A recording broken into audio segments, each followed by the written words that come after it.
Everybody thinks Delilah destroyed Samson, but when she appeared, the fall had already been happening for years. That's the part most people miss. Because Delilah makes the story easier to understand. She's easy to blame, easy to point at, easy to turn into the villain. But Samson's problems didn't begin with Delilah, and they definitely didn't begin with a haircut. By the time Delilah arrived, Samson had already been walking toward disaster for a very long time. Almost nobody noticed because from the outside, everything looked amazing. Samson was unbelievably strong. Victories kept coming, enemies kept losing. Nobody seemed capable of stopping him. If ancient Israel had a human highlight reel, Samson would have been most of it. And that's exactly where the danger was hiding, because it's when someone spends so much time escaping consequences that they begin to believe consequences don't exist. At first, the pattern is small. A warning gets ignored. Nothing happens. A bad decision gets made. Everything works out anyway. A risk pays off. A mistake gets covered by a victory.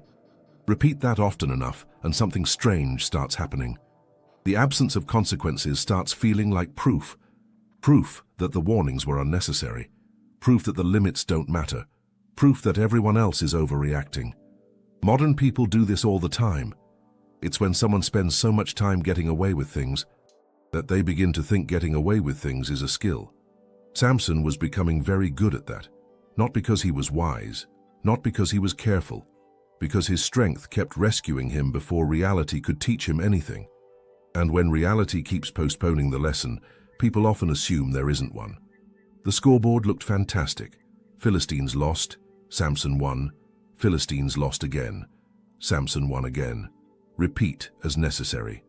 From the outside, his life looked like a continuous success story, which is usually when people stop asking difficult questions. Questions like, is this actually working? Or, am I creating a problem I just can't see yet? Samson wasn't asking those questions. Why would he? Everything seemed fine. Modern version? It's when someone spends so much time winning that they start believing the rules no longer apply to them. No consequences, no limits, no problem. At least that's what it feels like. Recent performance review invincible, decision-making questionable, and that's what makes Samson's story so different from the version most people remember. The problem wasn't Delilah. The problem wasn't the Philistines. The problem wasn't even waiting in the future.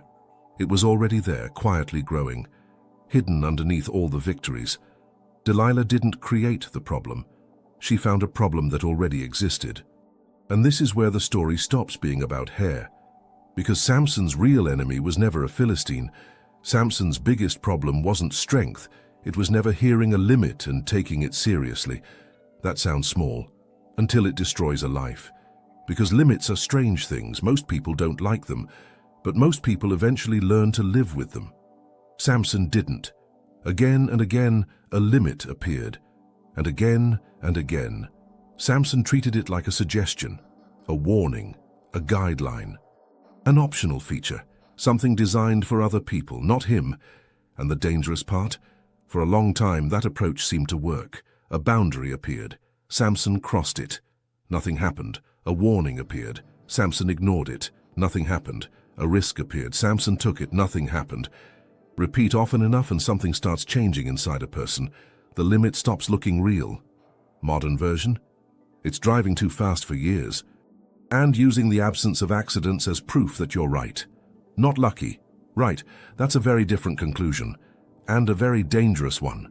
Because eventually reality stops extending the deadline. But Samson wasn't there yet. At this point in the story, every lesson seemed determined to miss him. The more he got away with, the more confident he became. The more confident he became, the less interested he was in restraint. And restraint was exactly what he needed. One of the strangest patterns in Samson's life is how often people tried to slow him down. His parents tried. Circumstances tried. Common sense tried. Sometimes the situation itself seemed to stand in front of him, holding a giant sign that said, "Bad idea." Samson's response was remarkably consistent. He saw the sign, understood the sign, ignored the sign, and somehow kept winning, at least temporarily. which created a problem far bigger than any Philistine army. Because Samson's strength solved problems, but it also hid patterns.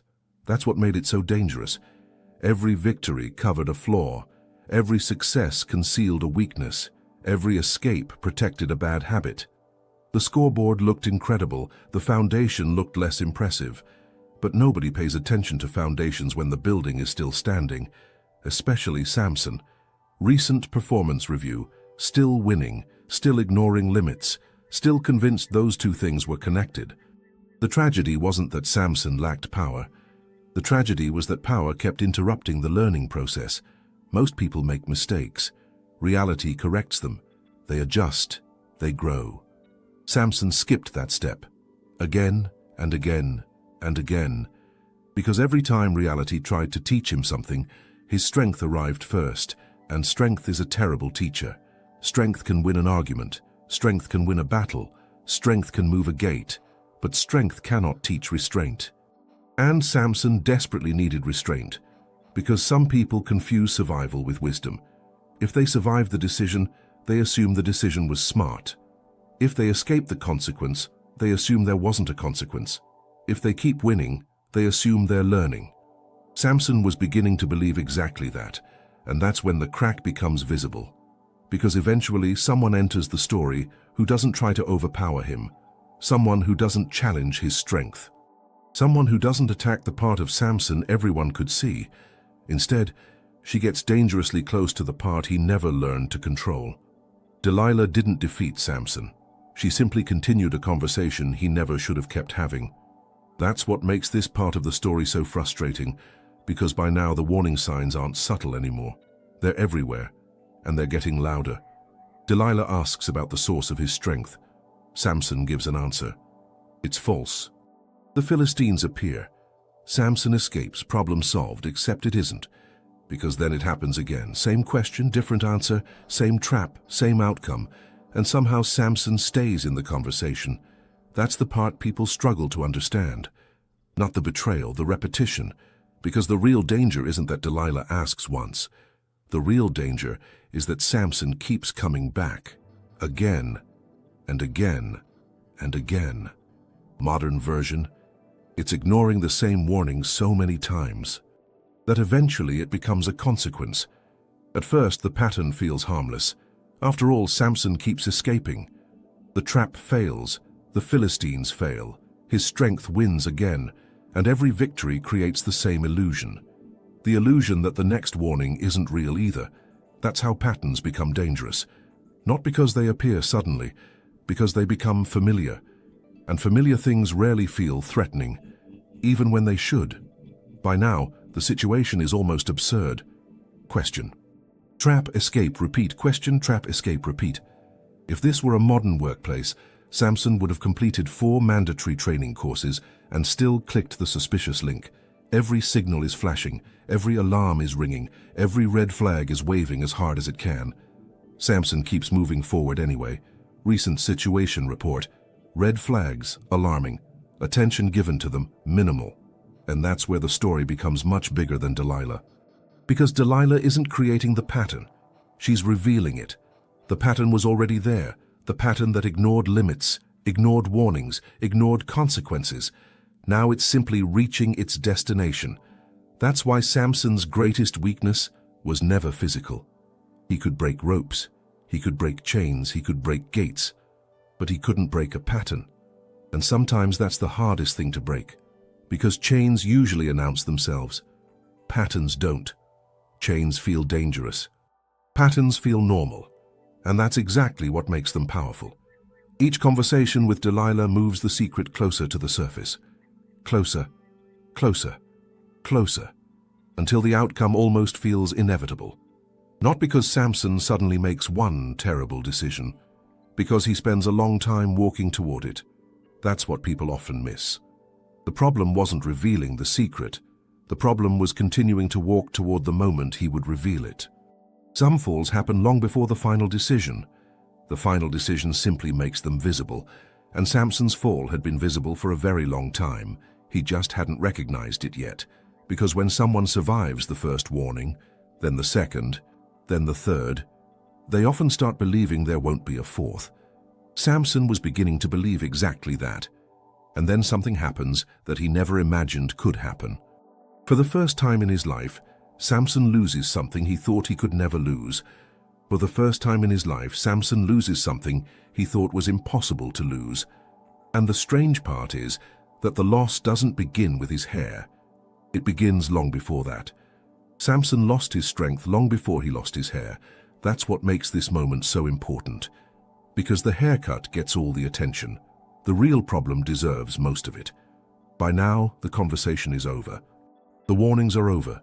The excuses are over. The pattern has finally reached its destination. Delilah gets the answer she was looking for. The Philistines make their move. And for the first time in a very long time, Samson expects one outcome and gets another. He expects another escape, another victory, another last-second rescue, another reminder that the rules somehow don't apply to him. Instead, reality finally arrives, and it arrives all at once.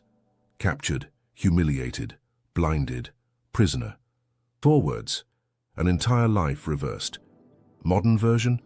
It's discovering that the thing which always saved you was the exact thing preventing you from seeing the problem. Because Samson's strength did more than win battles. It hid weaknesses, it covered mistakes, it delayed consequences. And now all those delayed consequences arrive together. Recent emergency report. Backup plan, unavailable. Reality, fully loaded. And that's the irony at the center of the story. The strongest man in the world suddenly can't control the direction of his own life. The man who carried city gates on his shoulders now has to be led by the hand. The man who broke ropes can't break free. The man who terrified armies sits in a prison cell. Everything has been reversed, and suddenly the story looks different, because the hair was never the center of the story. The hair was simply the symbol people remembered. The deeper problem had been there the entire time. The strength disappeared last. The problem arrived first. That's the part most people miss. They remember the haircut. But the haircut wasn't the cause. It was the reveal.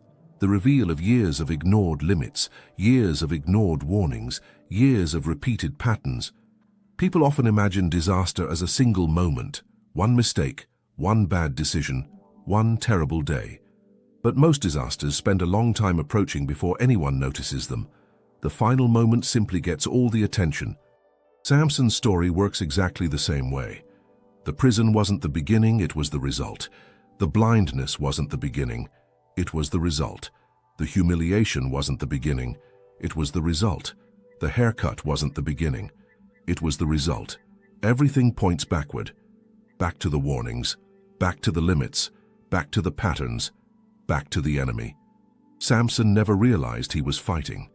And sitting in that prison, stripped of everything that once made him feel untouchable, Samson finally begins to understand something he had never understood before.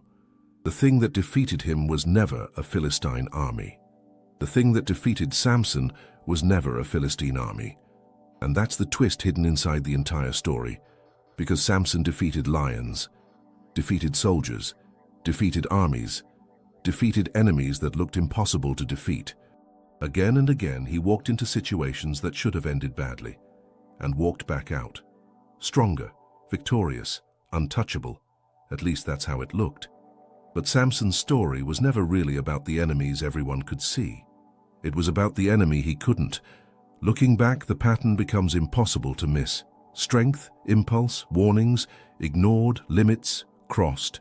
Delilah, the fall, the prison, the blindness. None of these moments exist separately. They're all connected. They're all part of the same road. And the road started long before the final disaster. Modern version, sometimes the greatest risk in a person's life isn't working against them. It's living inside them.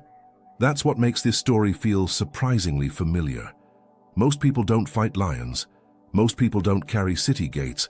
Most people don't battle Philistine armies. But plenty of people fight themselves.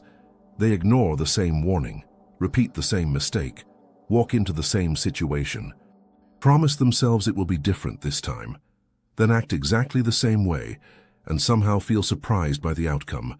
Samson understood enemies. Enemies were easy, Enemies stood in front of him. Enemies announced themselves. Enemies could be fought. The real danger didn't. The real danger looked normal, comfortable, familiar. It traveled with him everywhere. Recent combat report: external enemies eliminated. Self-sabotage active until further notice. And that's the tragedy at the center of Samson's story. Not that he lost his strength, not that he lost his freedom, not even that he lost his sight. The tragedy is that he discovered too late that none of those things had ever been his biggest problem. His strength solved battles. It never solved his patterns. His strength defeated enemies. It never defeated impulse. His strength moved gates. It never created restraint. And eventually the problem he spent years avoiding became impossible to avoid. That's why the story feels so different when viewed from the end. People spend centuries asking the same question: what was the secret of Samson's strength? But that's not the most interesting question. The more interesting question is, what was the secret of Samson's weakness? Because the story spends far more time answering that one. The answer appears in every ignored warning, every crossed limit, every repeated mistake, every conversation he should have ended sooner, every decision that moved him one step closer to a consequence he refused to see. And that's the final irony. Everybody searched for the source of Samson's strength. Almost nobody notices that the entire story is really about his weakness. Samson defeated everyone except himself, and that is exactly why he lost everything.